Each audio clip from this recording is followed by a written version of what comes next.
দুপুর ৩টা থেকে এখন বাজে ৬টা। এখন পর্যন্ত বাইরে ঝুম বৃষ্টি হইতেছে।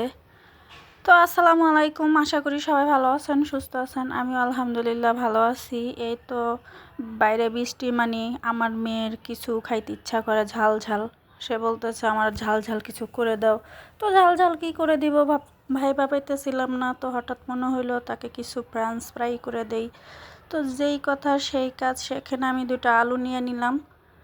আলু নিয়ে সুন্দর করে আলুগুলো সাইজ করে কেটে নিয়ে আগে কিছুটা পানি দিয়ে লবণ দিয়ে পানিটাকে সুন্দর করে ফুটন্ত করে রেখে দিছি।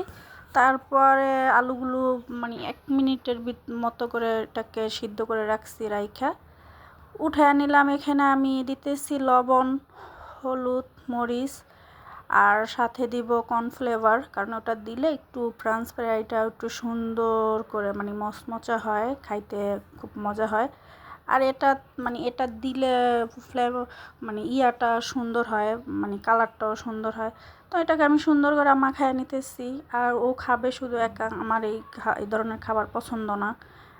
আর এই দেখেন তো আমি সুন্দর করে তেলে একদম গরম করে সবগুলো আলু ছেড়ে দিতেছি ফুটন্ত তেলে।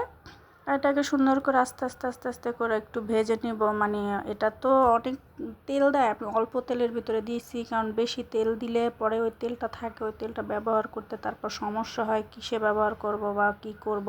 তো এটা দেখা গেছে তেলটা করা, তাই জন্য অল্প তেলের ভিতরে আমি মানে সবগুলো ফ্রেঞ্চ ফ্রাইজ যে আলুগুলো না ওটা আমি দিয়ে দিচ্ছি। তো আস্তে আস্তে করে মানে ডিম করে আলুগুলো নিয়ে আমি খুব করে মানে ভেজে নিব, যাতে এটা সুন্দরভাবে সফট হয় এবং কি খাইতেও ভালো লাগে বা মানে এই যে মোটামুটি এটার কালারটা দেখেন কত সুন্দর হয়েছে ফ্রেঞ্চ ফ্রাইটা।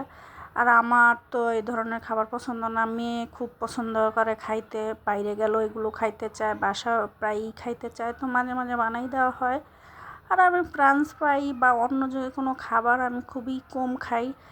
দেখেন এই ফ্রেঞ্চ ফ্রাইর কালারটা কত সুন্দর হয়েছে এবং কি মানে যে কোনো রেস্টুরেন্টের থেকেও মানে খারাপ হয় নাই। আমি ভাবছি যে আমারটা বুঝি একটু খারাপ হবে, ওদেরটা একটু ভালো হয়।